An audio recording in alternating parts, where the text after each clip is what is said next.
चलिए साहब, यहाँ देखिए क्वेश्चन नंबर 15। एक सीधा राजमार्ग एक मीनार के पाद तक जाता है। मीनार के शिखर पर खड़ा एक आदमी एक कार को 30 अंश के अवनमन कोण पर देखता है, जो कि मीनार के पाद की ओर एक समान चाल से जाता है। 6 सेकंड बाद कार का अवनमन कोण 60 अंश हो गया। इस बिंदु से मीनार के पाद तक पहुंचने में कार द्वारा लिया गया समय ज्ञात कीजिए। चलिए साहब, पहले हम इसका चित्र बनाते हैं भाई मेरे। इसका चित्र बना देते हैं। इसका चित्र बनाते हैं तो इसके चित्र में हमें क्या करना है ये लीजिए, यूं बनाइए। ये ए हो गया, ये बी हो गया और ये सी हो गया, और उसके बाद ये हो गया डी। तो ये कौन हो गया हमारा 60 अंश का, और यहां हो गया 30 अंश का। ये एच हो गई, और यहां से ये एच है। एच के बाद ये, इसमें एक्स सेकंड लगता है। ये जो अवनमन कोण है हमारा, देखो ये यहां से यहां तक एक्स सेकंड का समय लगता है, सेकंड, ध्यान देना। और यहां से यहां तक 6 सेकंड का समय ले रहा है। वो लिख कह रहा है ना 6 सेकंड, 6 सेकंड लिख लेते हैं ऐसे ढंग से। ये यहां से यहां तक ये 6 सेकंड का समय लेता है। ये वो है एच। ठीक है साहब।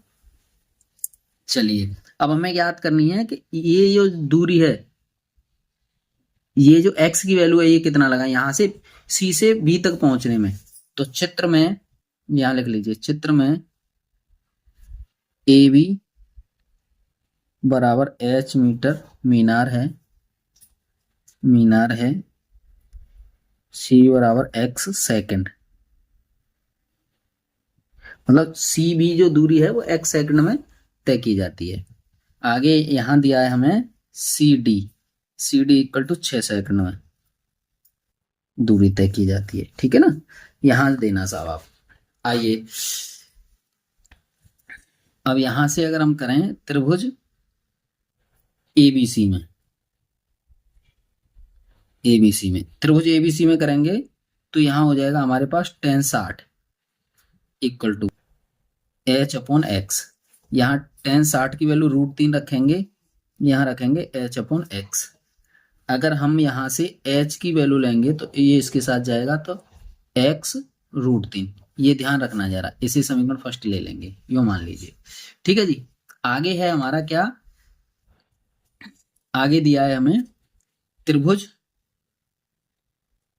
ABD में। ABD देखो ये रहा ABD, ये वाला। इसमें 6 और x दोनों आएंगे नीचे बेस के लिए।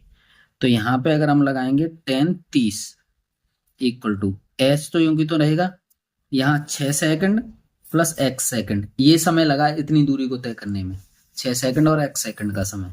यहाँ लिखेंगे हम 1/√3 equal to h upon 6 plus x।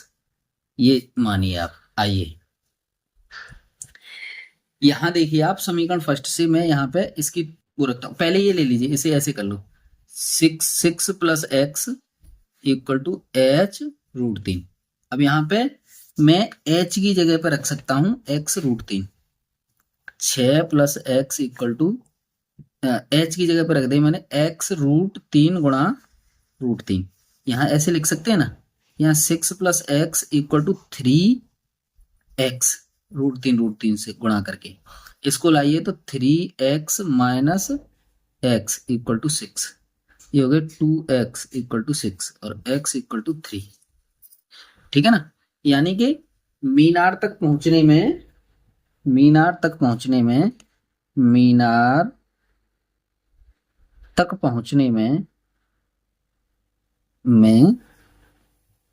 3 second का समय लगा। ठीक है, ये हो गया साहब इसका सॉल्यूशन। अब अगला वाला क्वेश्चन है साहब हमारा। अगला क्वेश्चन हमारा क्या कहता है, अगला क्वेश्चन कह रहा है 16वां क्वेश्चन कहता है, मीनार के आधार से और एक सरल रेखा में 4 मीटर और 9 मीटर की दूरी पर स्थित दो बिंदुओं से मीनार के शिखर के उन्नयन कोण पूरक कोण है। सिद्ध कीजिए कि मीनार की ऊंचाई 6 मीटर है। मीनार की ऊंचाई को हमें 6 मीटर प्रूफ करना है जी। चलिए पहले देखो 16वां क्वेश्चन है और इसका चित्र बना लीजिए आप भाई मेरे। चित्र बना लेते हैं। ये ले लीजिए और ये ले लीजिए। देखिए जो कह रहा है वैसे ही बनाते हैं। यहाँ ए ले लीजिए, यहाँ बी, यहाँ से एच तो मीनार की ऊंचाई रही साहब। ठीक है सर। और इस दूरी को 4 मीटर मान लिया गया। यहाँ सी है ये और यहाँ डी है और ये दूरी और यहाँ से यहाँ तक की ये 9 मीटर की दूरी है। ध्यान देना जरा, 9 मीटर की दूरी है। और ये कोण की कह रहा है, ये क्या कह रहा है, कोण, कोणों के बारे में पढ़िए। उन्नयन कोण पूरक कोण है तो पूरक कोणों का योगफल कितना होता है, 90। तो यहां मान लीजिए थीटा हो गया तो ये आपका 90 माइनस थीटा हो गया। ठीक है ना। ठीक सर। चलिए देखिए हम जानते हैं कि दो पूरक कोणों का योग 90 अंश होता है। अतः angle C equal to theta मान लिया तो एंगल D इक्वल टू हो गया 90 माइनस थीटा। ठीक है ना। चलिए सर ये 90 माइनस थीटा हो गया। तो हम क्या करेंगे, चित्र में देखिए, आप चित्र के बारे में लिखो। चित्र में क्या है, ए बी बराबर एच मीनार है। चित्र के बारे में कुछ ना कुछ लिखेंगे भाई हम। और B C equal to 4 metre दिया है और बी डी इक्वल टू दिया है आपको 9 मीटर। अच्छा जी, ठीक है सर, समझ पाए सर। अब हमें मीनार की ऊंचाई चाहिए यानी कि एच बराबर इसको हमें ज्ञात करना है सर। ठीक है। चलिए अब हम क्या करते हैं, पहले इस त्रिभुज में ले लीजिए, त्रिभुज ए बी सी में, छोटे त्रिभुज में, त्रिभुज ए बी सी में यहां से हम ले लेंगे tan theta equal to H upon 4। यानी देखो tan थीटा इक्वल टू लंब बटे आधार, लंब बटे आधार यानी कि एल ए एल बटे के ए। तो लंब बटे आधार यहाँ हमने ये ले लिया। इसको लेने के बाद लंब एच है, ये है tan थीटा यहाँ पे। तो इसका मतलब हम क्या कर सकते हैं, इसे इसको हम पहला समीकरण मान सकते हैं क्योंकि आगे हल तो कर नहीं पाएंगे इसे। चलिए साहब त्रिभुज